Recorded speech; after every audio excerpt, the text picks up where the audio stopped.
Hi, everybody, and welcome to the Dr. Psych Mom Show. Today, I'm going to be talking about what depression looks like in men, which is an important topic because it looks different than it does in women a lot of the time.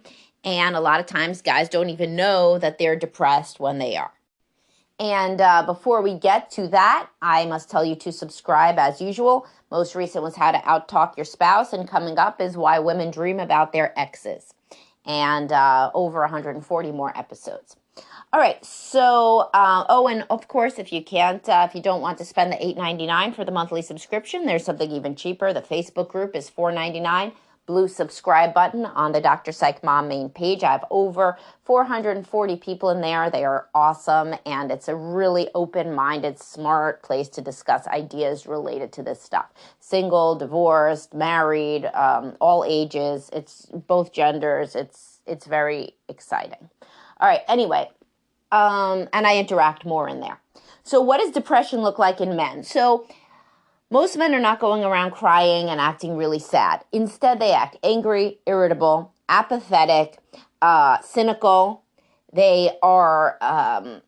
They just act like they really don't give a shit, like they've finally realized, and this is something called depressive realism, but they've finally realized everything's bullshit, everything doesn't matter, so kind of you might as well do whatever you want. Your relationship is going to be shit, kids aren't going to appreciate you, work is some bullshit, and, why even bother, really? That's kind of a lot of how male depression looks, and if you had a dad like that, this can be an epiphany that he may have been depressed, right? Men who have low testosterone, that can mimic depression. So there's also lack of energy, right? And lack of drive, sex drive, and just general life drive. And so the first thing to do, if you have no energy, you're irritable, and your wife is like, kind of, what's wrong with you? The first thing always to do would be get your testosterone checked. That's a pretty big change for a lot of men if that is too low. But there's also depression, like regular depression. That is, of course, everything is biologically mediated. And in future, we will know a lot more about that, about exactly how depression manifests in the brain. We'll probably be able to scan for it, And now, though, let's just talk about what the symptoms would look like. So the symptoms, there's changes in how you sleep. You could be sleeping more or less, changes in how much you eat. So there could be a lot of weight gain or weight loss. Again, there's apathy. There's lack of desire to do things that you used to want to do. So while, let's say, you used to want to go for a run, you don't want to go for a run anymore. And it isn't like you're thinking, oh, I just don't want to go for a run. Your brain is smart. It always comes up with an excuse, a reason that makes sense. Oh, my knee injury. I don't want to hurt my old knee injury. That would be so stupid to activate that. With my luck, I'm going to fall. And then that's going to put me out of work. So there's always a reason, right? But the point remains that you used to go for a run and now you don't, and instead you just kind of sit around. The sitting around thing is a big indicator of depression, especially in men, because men don't usually just sit around, no matter what sitcoms tell you, men are usually getting up and doing shit unless they're exhausted. When they're not, they may be depressed. Now, you could be depressed for your whole life, pretty much. That's a low level of depression is called dysthymia. And then when an episode of more severe depression comes upon that, it's called double depression. You were dysthymic, or this low level of apathy and cynicism kind of for your whole life, and then you really have a depressive episode. So that can happen to some people as well. All of this, by the way, any disorder like depression, anxiety, PTSD, any of these can be assessed by a psychologist or a psychiatrist, right? So if you want to try medication first, go for it. If you want to try therapy first, go for it. What research suggests is the combination of therapy and medication is the best, as one can imagine, right? Because sometimes if you're in therapy but you won't try any medication, then you're not really giving yourself a full shot at feeling better because you just cannot activate. You just don't have enough dopamine or serotonin or whatever's going on, norepinephrine. And this isn't just me, by the way, not understanding things. We really, as a field, have a very limited idea of what works. A lot of these things, we have no idea why certain medications work for certain people or what have you. But Anyway, the point is, whatever's going on, you can't get over the hump biologically. This is why the admonition that people don't exercise enough. If they just exercise more, I just read an article that actually said that only works in men. So, like in women, this one study showed that depression, in fact, was not improved by exercise in women. Which I have a lot of clients that could tell you, myself as well. If you're a depressed woman and you force yourself to exercise, often all you do is exercise and come back dead tired, and you've expended all of your energy for that day pretty much. But for men, it tends to work more, but not every man is the same. So the point I'm making is that sometimes you do need some medication to get over the hump such that you can start exercising, you can start feeling a little better physiologically, you can have some of your life drive back, and then you can go to therapy and work on whatever you want to work on in your life to improve your life. But I do not feel, by the way, that anything is bad about going on medication or that it makes you weak or anything. I've never heard a person say, yeah, my dad, he was such a depressed, angry fuck, but thank God he never went on medication. Boy, that was pretty strong of him. Instead, they say, why was he so close-minded? I've tried Prozac. If he would have tried Prozac, he could have been a different guy. And also then, of course, some people hear that and they say, oh, I don't want to be a different person. First of all, why not, right? I mean, shit is not going that well. But point is, it can't really make you a different person. What it does is it kind of brings you back to how you felt before you were depressed. And if you've been dysthymic, it brings you back to like your best days, days where it all lifted for a little bit. So what do a lot of guys, by the way, conclude when they're depressed and they don't know that they're depressed? They conclude that their wife is the problem. She's nagging, she's up my ass, we don't have enough sex, and she turns the kids against me, nobody respects me in this house, she just treats me like an ATM, all of this stuff. If you're thinking that your wife is just literally terrible, you're probably depressed, It's a human being is not going to be the cause of all of another human being's problems unless this is like a captor-captive situation, right? So unless this is like you with like Joe keeping the woman in the basement, that you're not being kept in the basement by your wife. She's just another person, right? And she has her own struggles. She cannot make you clinically depressed. She can exacerbate it. Not she, but the marital dynamic. So much like I say to women, he's not making you depressed. He could be a narcissist or whatever, probably not, but he's not making you depressed. And I have a whole podcast about this. Does depression go away when you remarry a more supportive spouse? No, it doesn't.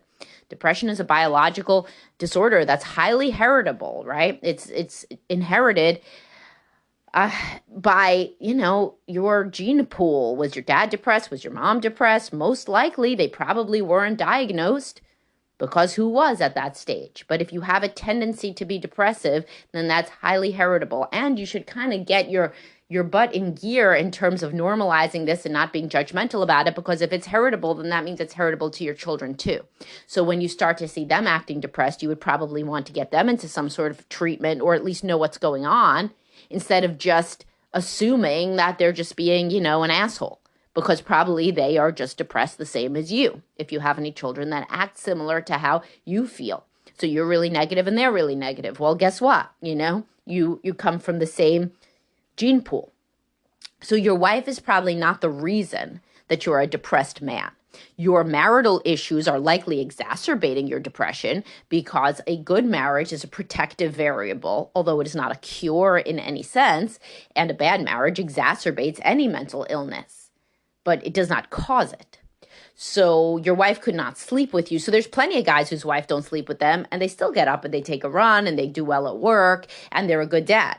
They just really hate their sex life.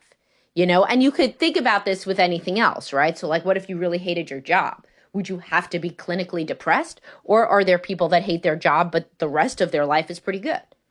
That's what it would be like if you were not depressed, right? If you were not depressed, you would say, all right, my sex life sucks. Probably my marriage sucks too. Should probably get into marital counseling or figure out what I want to do with that. Even if I know I'm never going to divorce her, at least till the kids are older, well, I can make peace with that for now, and I'll just focus on everything else in my life. That's what you would do if you weren't depressed or depressive. So there's a difference, by the way. There are some people who have a negative worldview because they were raised with one, but they don't have these biological markers. Their sleep is fine. They get out and exercise. They don't eat too much or too little. It's fairly been constant. They do have hobbies and activities, but they are kind of closed-minded and negative. That's the kind of stuff, that's the wheelhouse of therapy. That's what you can really dig your teeth into in therapy, right? Is a negative worldview. But once it gets to the point that you're laying in bed all the time, I mean, that's where medication usually comes in to help.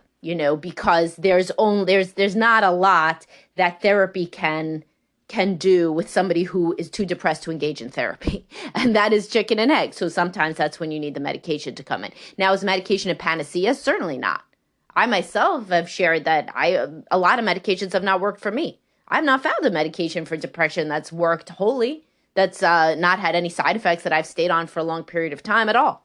But sometimes something can jog you a little bit out of an episode, or at the very, very least, you can know you tried, which is, a self-esteem boost. I will try whatever. I will try whatever comes on the market, And so like new things come on, and so ketamine, or whatever, and there's so many new things that come on all the time. Science advances constantly. So you can turn into somebody who will try whatever sort of medication is available for depression in addition to going to therapy. And then you know that you're kind of doing everything that you can. If not for yourself, because when you're depressed, you often don't care. You're irritable, you're negative, you say, fuck it, who even cares about me? Well, usually people still care about their children and the role model that they're being for their children. So then you are somebody who's trying to get your mental health in check. You're going to therapy, you try medications.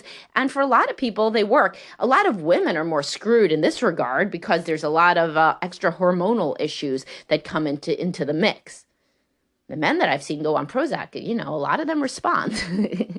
They respond so well that their wife is like, holy shit, he was depressed. Whoa, he's smiling again.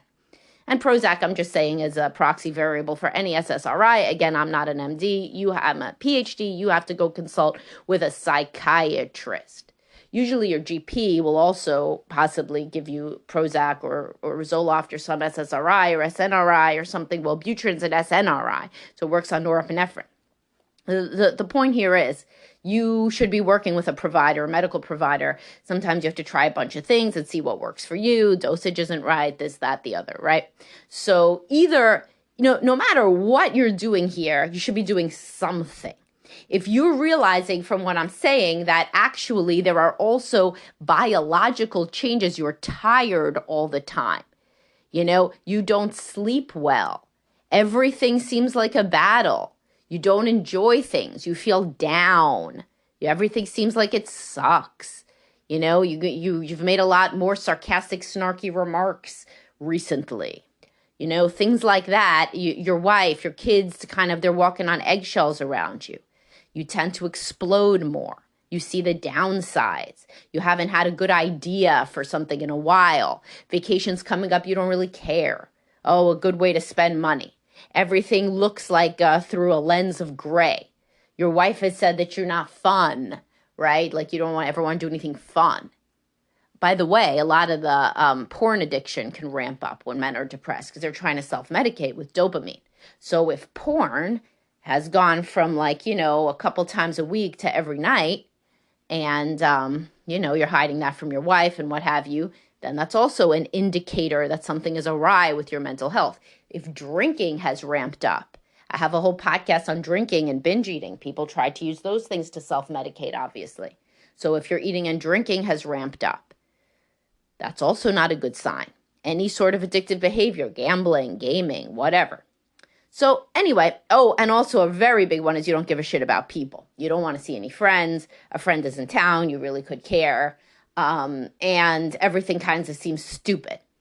Maybe work, you still go to work because you have to provide, but that seems stupid too. And friends for sure seem stupid. So your wife says, I don't know, why don't you join the gym? And you're like, what, to spend money on something else? Maybe I could if you didn't shop at the mall so much. And that's like the end of that conversation. So if there's a lot of conversations that you perceive that you end, then that's like a bad sign. Like your wife starts a conversation, you end the conversation. Your kid starts a conversation, you end the conversation. Nobody at work, really gets the full brunt of somebody being depressed, but even they don't necessarily seem to think that you're that much fun to work with. So if this can be an epiphany, then reach out, see a therapist, see a psychiatrist, see both. If you go to a therapist, they can tell you if you seem depressed, right? And they can say, yeah, let's work on things, and eventually maybe you'll try medication too. I'll refer you to somebody. Some people get better without medication. Those are generally people that don't have as severe intractable depression. So if you're just feeling like this for a few weeks and you think that you just kind of need to talk to somebody and get your head on straight, you're feeling disillusioned and demoralized about, let's say, work or your relationship or aging or whatever, then yes, therapy can certainly help. But it's certainly not like everybody that I see is also on an antidepressant. But I always like to lead pretty strong with, if you have to do that, it is no personal failing. And it would be pretty smart to try to use all the tools at your disposal, right? And just the one thing is that there are sexual side effects to SSRIs, but sometimes those could be good, because if you ever suffer from premature ejaculation, what it does is it increases the latency to orgasm for many people. So it's not necessarily a bad thing for some. But anywho, I hope that you found this instructive. If you're a woman listening and this sounds a lot like your husband and he won't go to therapy, get him into couples therapy, which you should be able to do, because that's literally your relationship. I mean, people say, I can't get my partner into couples counseling. I have multiple podcasts, how to convince your partner to go to couples counseling. But it comes down to, I'm in this relationship, I'm not happy, I scheduled something on Tuesday, we're going. Because if somebody wants to stay married, they cannot just say no to something like that. Then once you're in couples therapy, then the therapist will see that he's depressed if he's depressed and may recommend some individual counseling. So that's kind of like a backdoor way to get a husband into individual counseling, or to get him to try some medication or what have you, is to get him into couples counseling. And then you play ball, you endorse, your own problems, but say, but I do think he's depressed, Eventually, somebody's going to listen. He's going to listen. They're going to listen. Somebody's going to listen. All right. I hope you guys found this interesting. And it is a large percent of people that come into therapy. Obviously, as working with negative thoughts and feelings are pretty much, tantamount to a great large percentage of what we deal with as therapists. So reach out always to me or my team at Best Life Behavioral Health if you do not know who to reach out to for therapy or coaching. And I will talk to everybody soon. Have a great day.